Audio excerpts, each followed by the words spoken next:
Hey moviegoers, Dimitri Panos here with another installment of the CineScope, movies under a new lens. In this episode I will be putting Mission Impossible, The Final Reckoning under the CineScope. And I will also spend time talking about 30 years of Mission Impossible, the excitement, the action, Tom Cruise, and all that was given for the movie-going experience.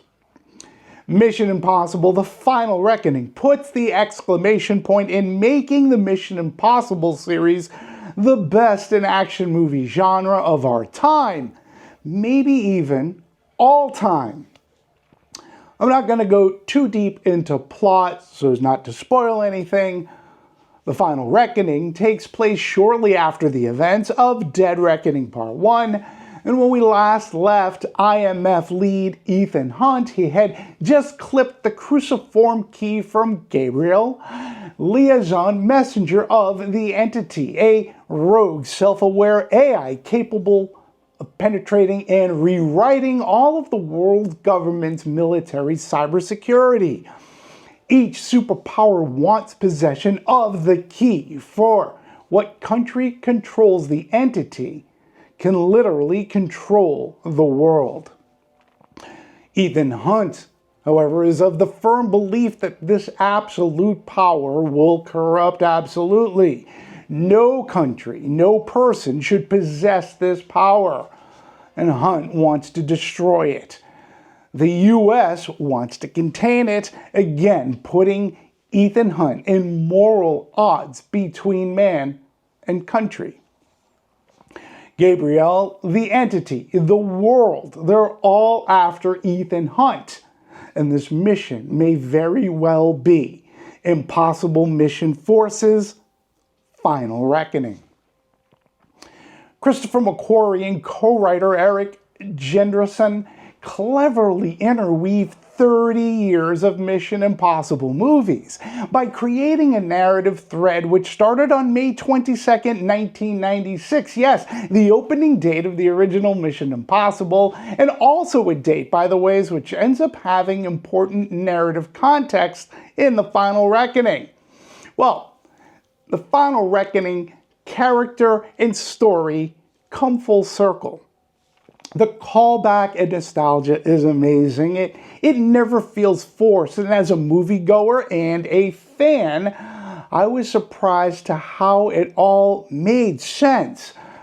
You see, McQuarrie and Jenderson took what were otherwise singular stories and connected them all and made it seem as if it had always been the plan since 1996.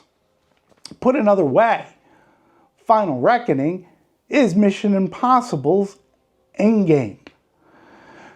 When Christopher McQuarrie took the reins of the Mission Impossible franchise with the movie Rogue Nation, the series came into sharp focus and kicked into high gear.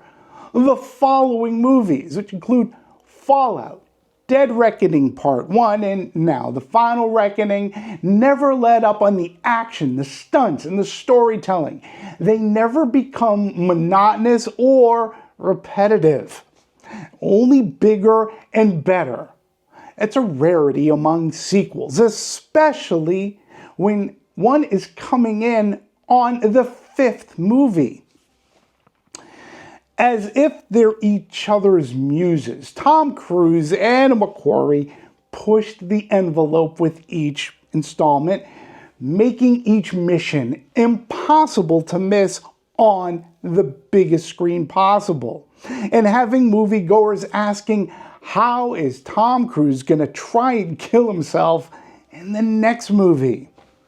Now, I remember after watching Dead Reckoning Part 1, I said to my friend and KDM podcast collaborator, Kit Bowen, how the hell are they going to top all of what just happened in Part 2? Well, I can tell you, they did. The Final Reckoning delivers big, and I do mean big set pieces and stunts that will have you holding onto your seat and holding your breath. Channeling the abyss, and of all movies, the great Waldo Pepper, Cruise and McQuarrie make you feel the pressure when they put you deep, deep underwater. And then they will have you holding on for dear life in a biplane chase sequence that can only be described as death-defyingly spectacular, especially in IMAX. One can tell Cruise and McQuarrie love going to the movies as much as we all do, maybe even a little more.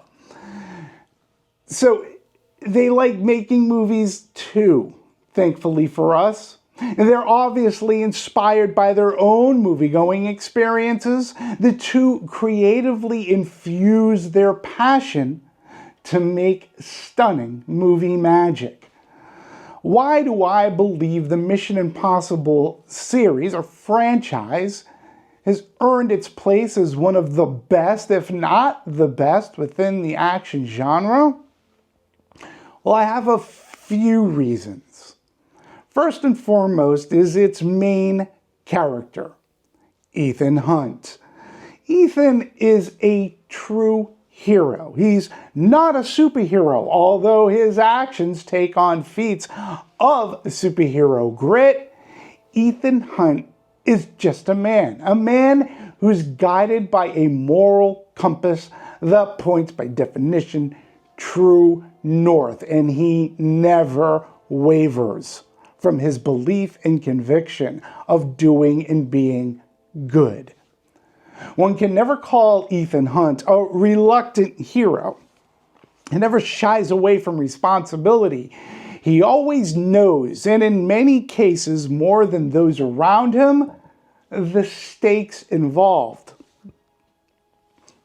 Hunt never claims to be the smartest person in the room.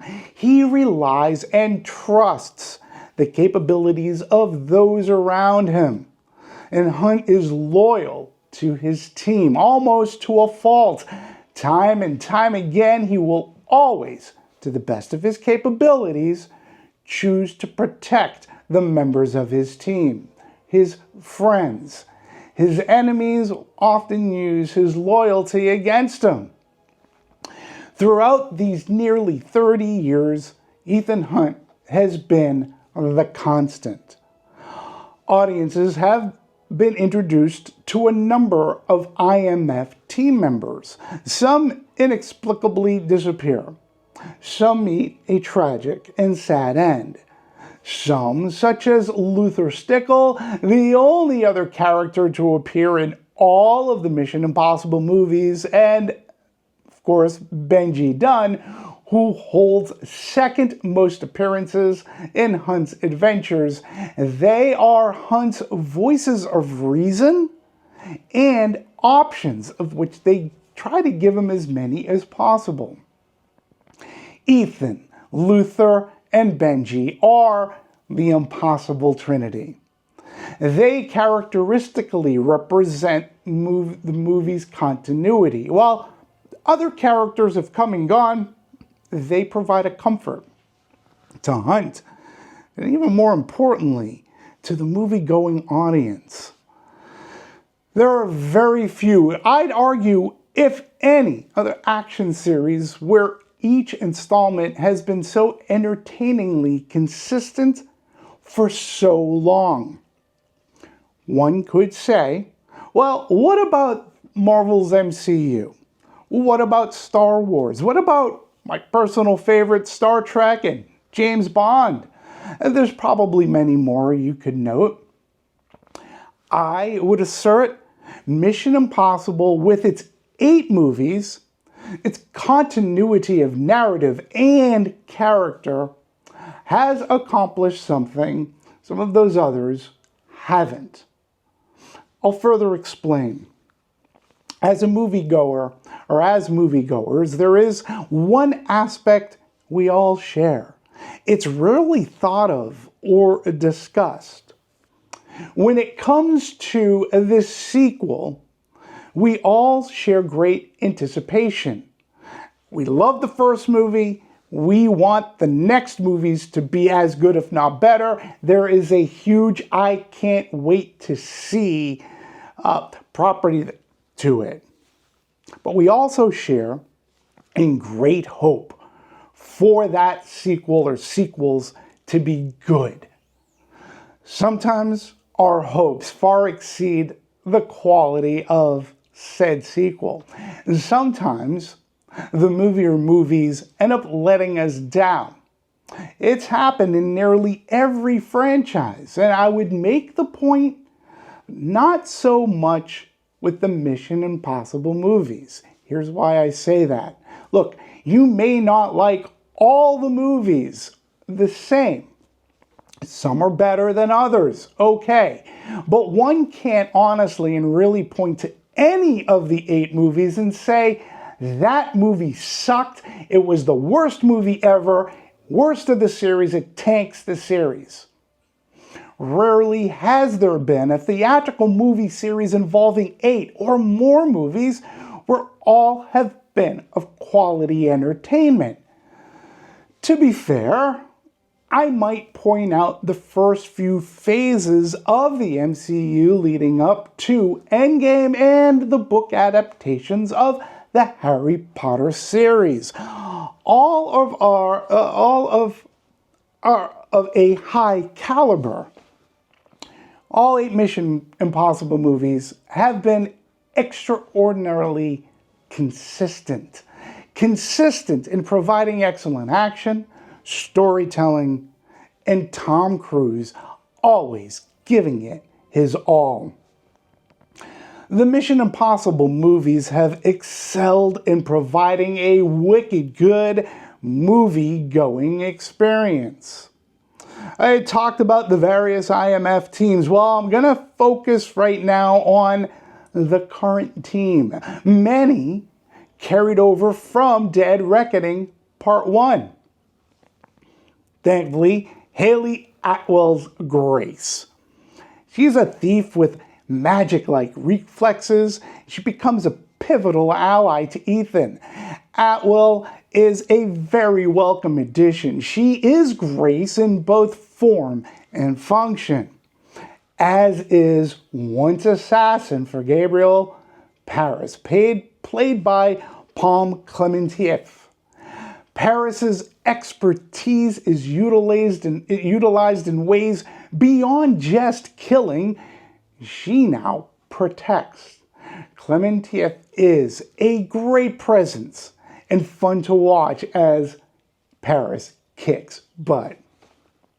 Well, also new to the team is Degas, played by Greg Tarzan Davis. You remember him. In Dead Reckoning Part 1, he was actually part of the U.S. team tasked to bring Ethan Hunt in. Well, he's now part of the mission, believing in Hunt's virtue. Stalwarts Benji Dunn and Luther Stickle have remained tried and true. The movies have relied on these characters for very good reason, because Ving Rhames and Simon Pegg are great, and we just have fallen in love with these characters and what they have provided to the movies that they've been in. Mission Impossible, The Final Reckoning, you will not see a bigger, better action movie spectacle this year. The Final Reckoning brings to close a 30-year cinematic action era that will not soon be replicated. The entire Mission Impossible series commitment to big screen adventure should be applauded. If The Final Reckoning is to be the last of the Tom Cruise-led Impossible Missions force, well then all I could say is a simple thank you. Thank you, Paramount Pictures, Brian De Palma, John Woo, J.J. Abrams, Brad Bird, and Christopher McQuarrie, and A very big thank you to Tom Cruise for 30 years. You gave me, a fan, and moviegoers around the world, terrific reason to go to the movies. You and your teams have provided an experience you can't get anywhere else other than the very big screen. You've provided pure cinemagic. Thanks for tuning in and clicking in. I cannot wait to hear what you think about Mission Impossible, The Final Reckoning. What have you thought about Mission Impossible, the entire series? 30 years. That's crazy. I will have more movies in the next few days, weeks, and months ahead. We are starting to get deep into summer now. Again, I appreciate you. Thanks for clicking in on the CineScope. Please like and share, and I will see you at the movies.